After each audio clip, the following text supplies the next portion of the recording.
Ito mga tol. Dahil ma. Dahil ma. Masaya ako. What's up tol? Sa magpagpalang hapon sa inyong lahat, no? Hapon na pala dito. Kaya shout out to sa inyong lahat mga tol, no? Lalo kay Ate Rose, salamat po sa malaking tulong mo sa binigay mo sa amin, sa bawat isa sa amin mga tol, no?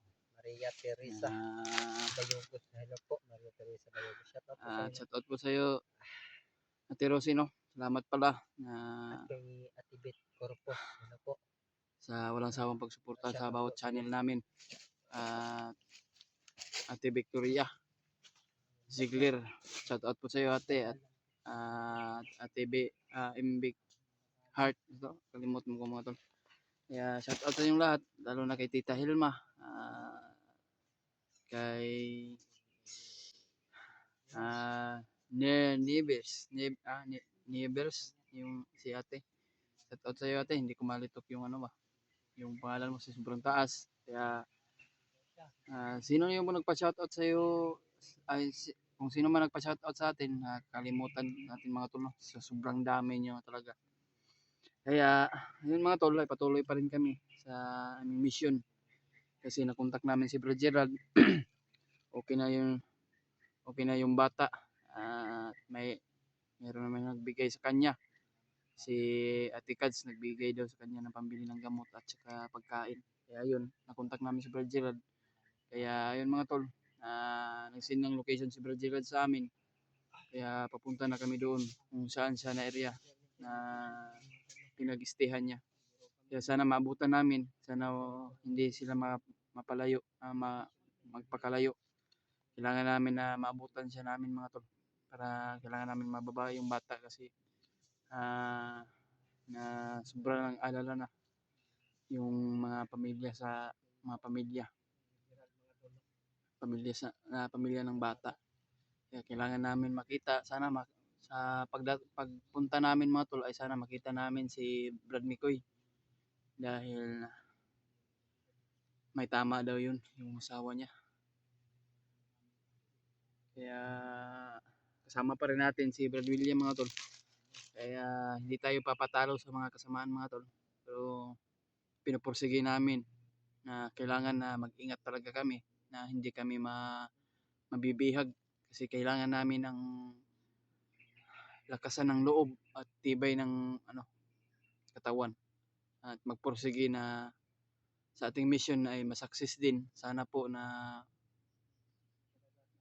kailangan natin na gawin to para sa kaligtasan ni Brad Gerald at yung bata. Kaya ayan mga tol, no? Ipagdasal mo kami sa bawat mission namin.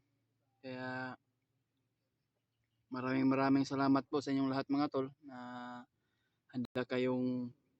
humanda kayo na pagsuportahan kami sa bawat channel namin. Kung ano man po yung pagsuporta nyo sa kay Kuya Bads, ganoon din po mga tol, no, ang pagsuporta nyo sa bawat channel namin. Alam ko naman po tol, nag-alala kayo sa amin o sa bawat isa sa amin mga tol. Dahil may mission kami na may mission po kami na bawat mission namin na gusto namin ma-rescue agad yung bata. Dahil buhay ni Brad Gerald, gusto sana niya makalabas pero hindi siya makalabas mga tol. Kailangan namin ng tulong niya o siya nang kailangan ng tulong sa amin. Kailangan na maabutan namin mga tol ay pagdasal mo kami sa pagpatuloy namin na papunta sa kung saan sa area si Brad Gerald. At sana makontak natin mamaya si Brad Mikoy kung sakali man kung makontak natin mga tol. Dahil alala po kami sa kanya dahil yung asawa niya may tama daw. At ayun na sana makontak natin. Kasama pala si Jano Adventure. Suportahan natin mga tol, no. Kung ano man po yung pagsuporta niyo sa channel ko mga tol ay ganoon din yung kay Brad Jano. Kaya suportahan natin mga tol para umangat din siya. Kaya mga tol, nag-alala talaga ako sa pang-ATM ko pero sige lang.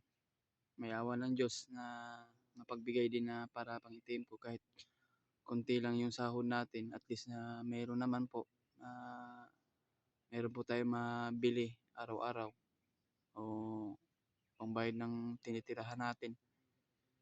Kaya nagpapasalamat po tayo at wala na akong utang sa sa boarding house ko. Si Ate Rosie nagbabayad. Shoutout sa iyo Ate Rosie, no? At maraming salamat po sa binigay mo na blessing sa amin o sa akin. Kung sino man po yung nabigyan mo ay maraming salamat po sa walang sawang pagsuporta mo sa amin mga tol. O suporta mo ate. Kaya lagi kitang sina-shoutout ate dahil alam ko naman po mabait ka. At na mahal ka namin ng buong Timpogi ate. At sa lahat ng solid nating taga-suporta diyan, mahal na mahal ko kayo at na mahal po kayo namin ng buong Timpogi. At lalo na yung mga silent viewers natin diyan. Mga solid nating taga-subaybay o solid nating taga-suporta. Kaya sana po mga tol, tulungan mo kami sa bawat mission namin, na pagdasal kami sa Panginoon Diyos na walang mangyayari sa amin. Dahil papunta na kami sa location kung nagsaan sila Brad Gerald at yung bata. Kaya masakit man isipin sa amin mga tol, yung bata ay nakasalalay na ba? Dahil sa pagyayari na hindi inasahan. Kaya yun. Gani. Alam ko naman po na bata yun, pero hindi natin kagustuhan na maidama yun. Kasi kakagawan talaga ng mga tarantado na yan, mga bandido, pati bata. Walang ano ba? Walang pinipili ba? Sa madaanan nila. Pinadamay. Kagaya din sa pamilya ko din. Nagagawa na pag-surrender ko, pati pamilya ko, pinatay pa nila, pinakain pa sa Kaya matagal na yun, kaya ayun, sa bawat mission natin, sa mataas natin na mission, na hindi pa natapos-tapos, nakakalimutan ko na talaga kung gaano ko magganti sa pamilya ko, pero ayun, nakamove on na, matagal na. Walang ka na din, Brad. Kaya nga, Anong tayo Ginoo, hukom, di ba? masakit man isipin sa akin, Brad, pero kinakaya ko lang. Pinapalipas oras ko lang sa sarili ko ba, para hindi ako masaktan. Kaya focus ako sa mission natin, na gusto natin makatulong ng ibang tao, o makatulong tayo no, kahit sino man po yung nangangailangan ng tulong. Tama ba ko, Brad? Tama. Kaya ayan mga tol, no, sa bawat mission namin, sana po na tulungan mo kami na ipagdasal.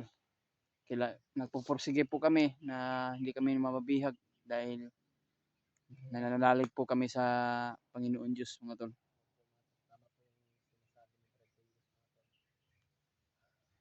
Kahit walang katapos-tapos yung mission, pero pinapatuloy natin na makatulong tayo. Dahil yung mga gobyerno, hindi nila nagagawa nito yung ginagawa natin, Brad. Kaya nga. Kaya tayo na lang, na mga hunters ay gumagawa. Pero kung hindi tayo magkaganito, Brad, kawawa yung mga ibang tao siguro. Tama, kaning bukira ni, opo na niya. Manang hinungdan dun sa mga baha, Brad. Sige, pamutol og kahoy. Kaya nga. Kabalo matol, alam naman po natin na hindi civilian yung pumuputol ng kahoy dito sa bundok. Taga-gobyerno din yan mga tol. Labas-pasok pa sa daanan. Kaya nga. Kaya Nahanapan pa ng permit, pero tropa lang naman nila na gumagawa ng paraan para malabas yung mga mga tol. Parang kumbaga mga tol ba, negosyo ba, pero marami kaming nakikita sa mga daan. Negosyo siya mga tol, pero pinapadaan sa mga masamang tao na malalaking sasakyan na gusto siguro na umangat din. tapos Pero hindi tama ang ginagawa ng mga tol. Kaya Kaya nagkaganito kami mga tol. Iba naman tayo, tawa DNR. DNR na bawal ipagputol ang mga kahoy. Bawal daw. Pero nakikita nyo naman po matulong na hindi nila napigilan.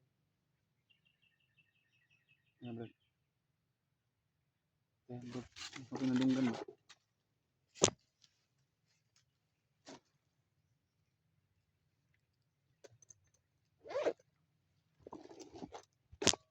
May mga boses mga tol.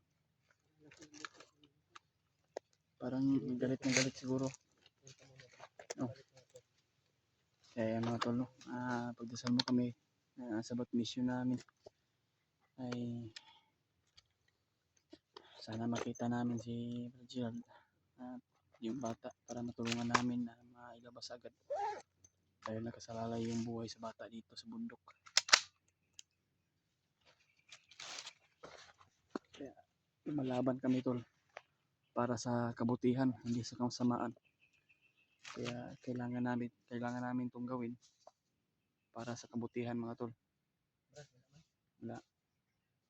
Ano pinadunggan diba?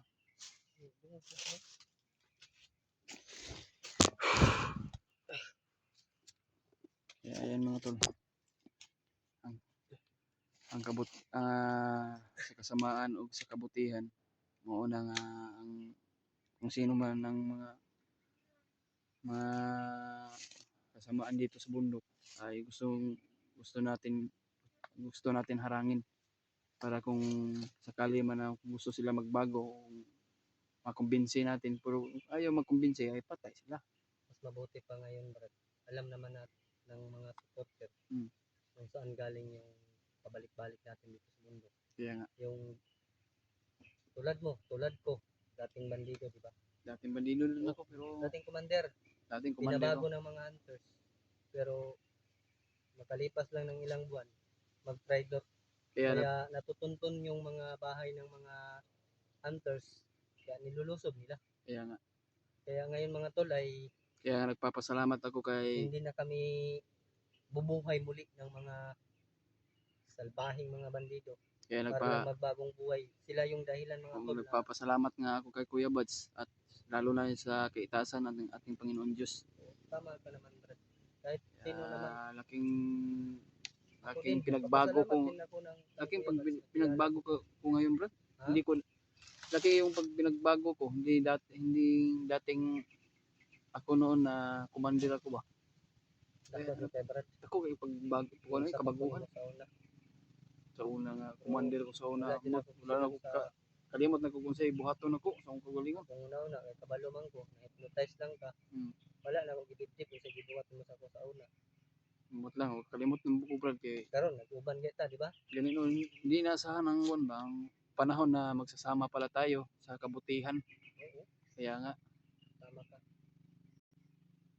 kaya tayo ngayon, may sinumpaan tayo kay Kuya Buds na hindi na tayo babalik pagkabandido. Sinumpa na natin yan. Oo.